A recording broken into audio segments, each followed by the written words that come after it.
Alright, hey guys, welcome back to the discussion video, and we're going to continue where we left off. So, previous video on this snowballing thread, we talked about prisoner, escape chances that are coming in 1.5.9. They are being lowered, and now we're going to continue and see if we can find more information about various, snowball mechanics and overall developments and future changes. So we have a dev, statement to start out with, and we're going to go through, I want to say 1 to 2 pages. We'll see. It'll probably end up to be about 20 minutes like always, and then we'll do another video for the rest. But without further ado, I'm going to link this down below, and let's get right to it. Alrighty, so here's the developer statement with a picture included. So the developer states, there's one thing I need to ask. 200 plus power headmen and ruler notables give elite troops. Red boxes. But first slots still are non-elite troops. Orange boxes. I think maybe making them all elite troops from even first slot can make reaching these troops easier and can increase gameplay and horse ratio of Empire parties. What do you think about this? Negative. This reduces the importance of relationship with notables. Positive. Easier reach to noble troops. Increase of cav ratio at Empire parties. Okay. So what he's stating here is obviously, So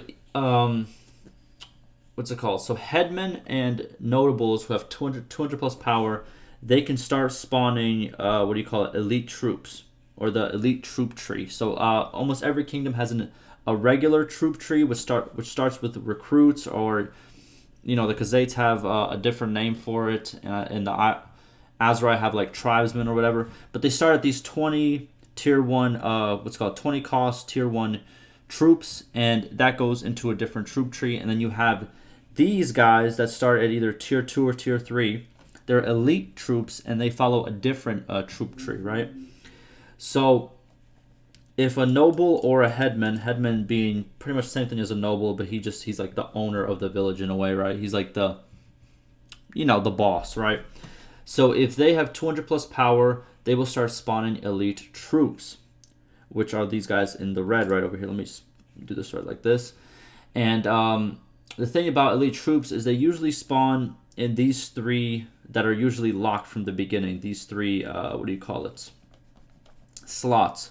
And then for the beginning slots that you will have available to you from the beginning of the game, they will still spawn the regular troop tree recruits, right?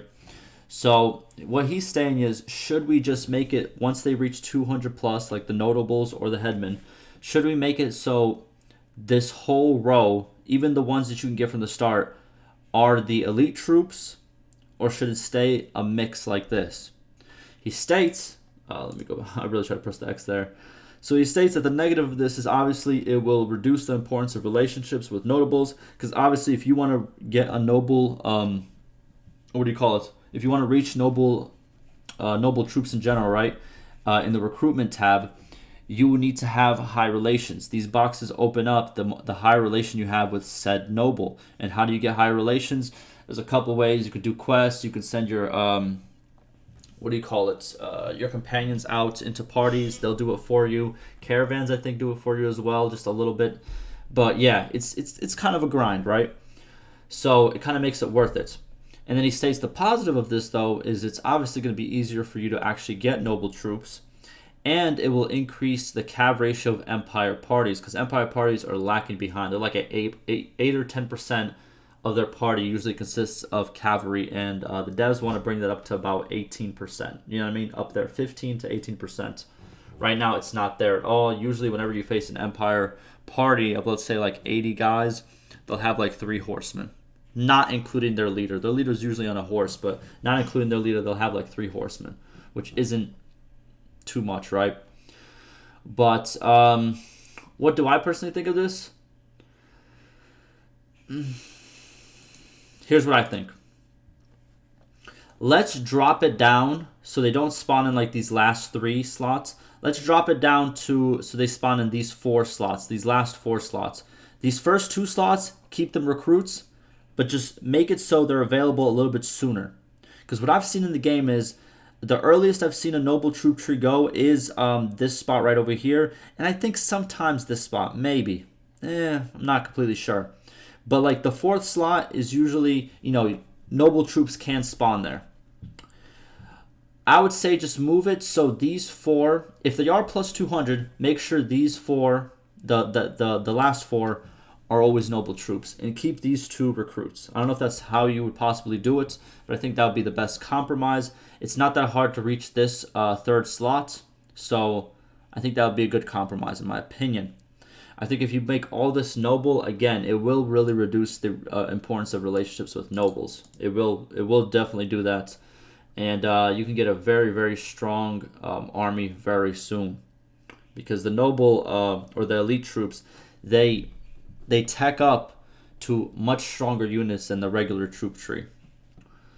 Battalions, for example, if you want like the strongest archer in the game, you need to start with the Highborn Youth, I think that's what it's called.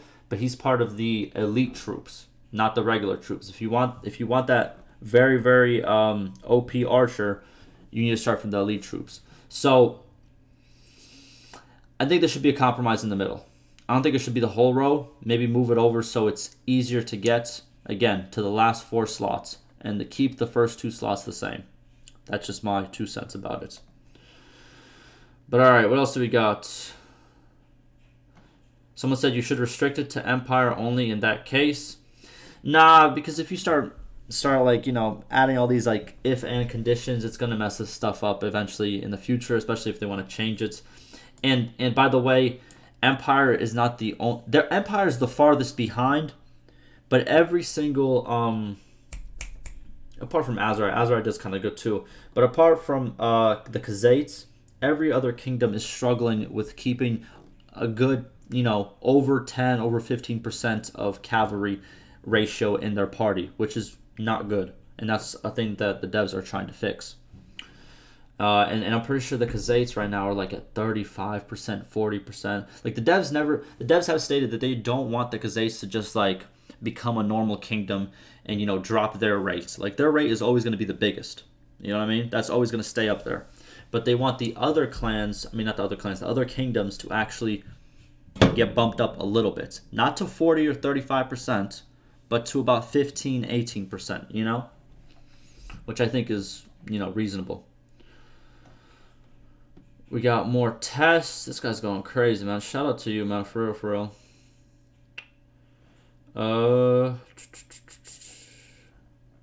Let's see what else you have the devs wise, what he has to say. Here we go. So the dev has some test results. So here's the results of your test since 1.5.4.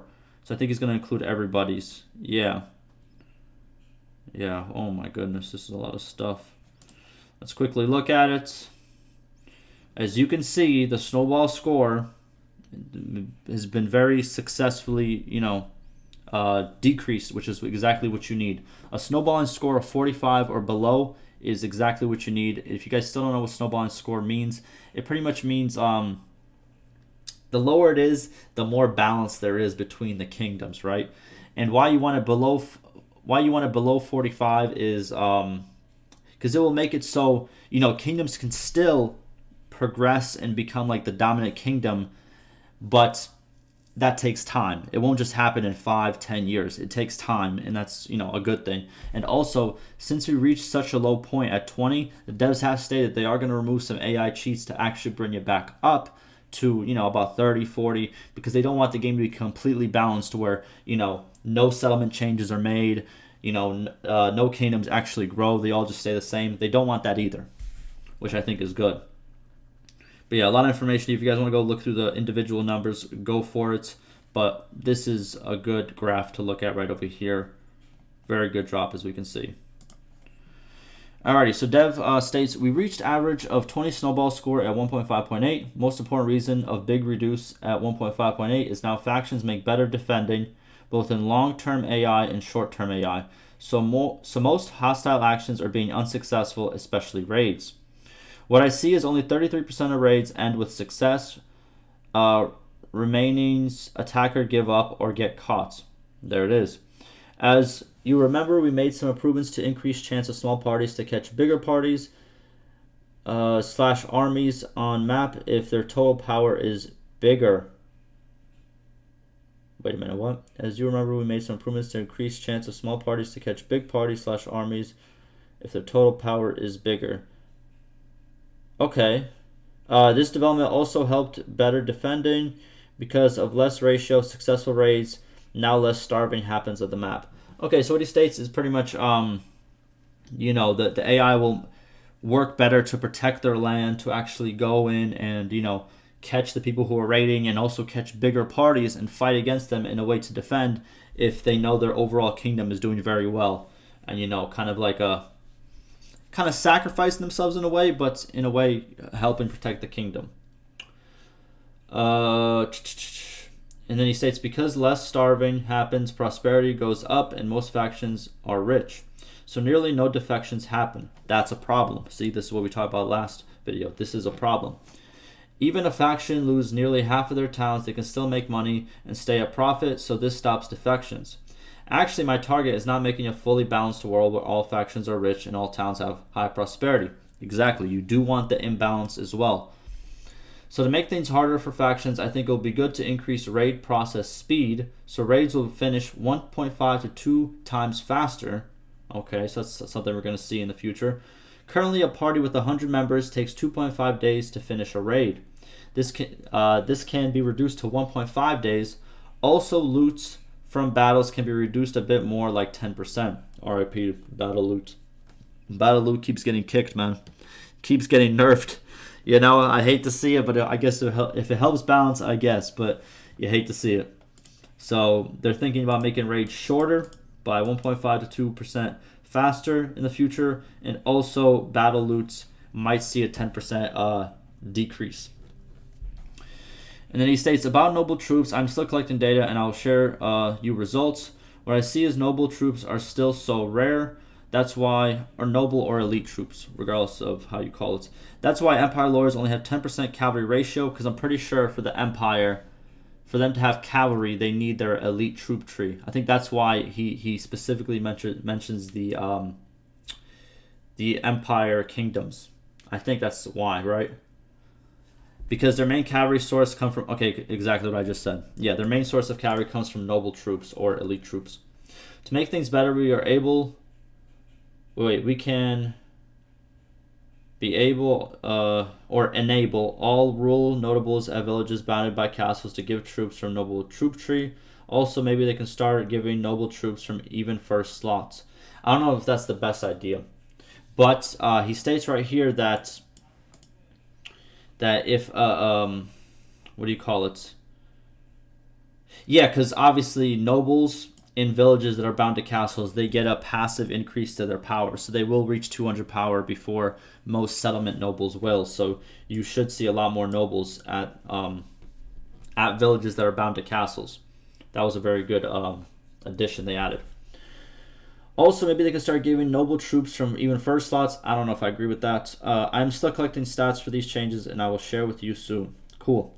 Now our aim here will be increasing gameplay because we solved snowballing problem. Also, while increasing gameplay in future versions, snowballing score can increase to 30s and 40s, but I do not think it is a problem. Ideally, snowball score for best gameplay can be around 30 and 40. 20 is more balanced than what we want. We should be able to see several defections and successful rebellions first 20 years in all tests. Yes, so you do need some imbalance, right? And I do agree with this. But, yeah, we're going to see what the changes do. Like I said, raids are going to be faster, 10% less battle loot, more notables. Let me go back here. Notables are going to, what's it called? Above 200 power might give all noble troops throughout their whole thing, throughout their whole recruitment slots. We'll see how that works. I don't know if I completely agree with that, but we'll see what kind of impact that does have. Am I in the right? Okay, yeah, I am in the right one. Okay, we have a question.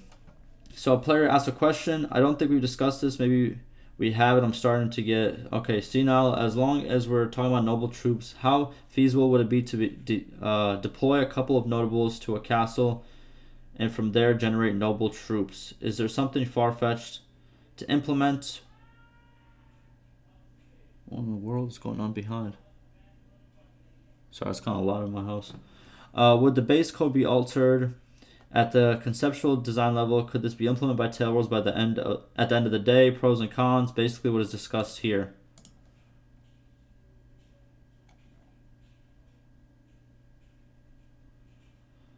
Oh, okay, so he states castles being able to give noble troops, because that kind of makes sense, right? Developer responds, I am okay if they say okay to this. However, I did not see any difference between spreading these notables, which give noble troops, to villages bound by castles. At the end of the day, the same effect. I mean, the effect will be the same. I agree, the effect will be the same. So pretty much what he's stating is, can we add recruitment to castles, which give noble troops? But with the current changes of what the devs are thinking right now, if the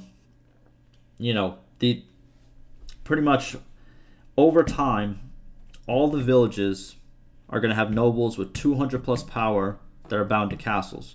So pretty much all those villages will give you noble troops. So it's the same as if, the noble troops were in the castle, because right next to where that castle would be, where you would get the noble troops, you just have to look around the villages that are right next to it. You know what I mean? You can check by scrolling over the castle to see which villages are bound to it. Go to those places, and you will find those troops that you were looking for. So it's kind of the same thing.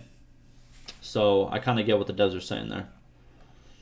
But I think that's going to do it for me for this video. We got some good information. Obviously, noble troops, faster rating, less battle loots, RIP to battle loots. Good snowballing score. Obviously, they want to increase it a little bit more now because it's a little bit too balanced. There it is. And probably in the next video, I will cover the next couple of pages. So hopefully you guys enjoyed. Ask me any questions and concerns. And like always, I will see you in the next one. Stay safe.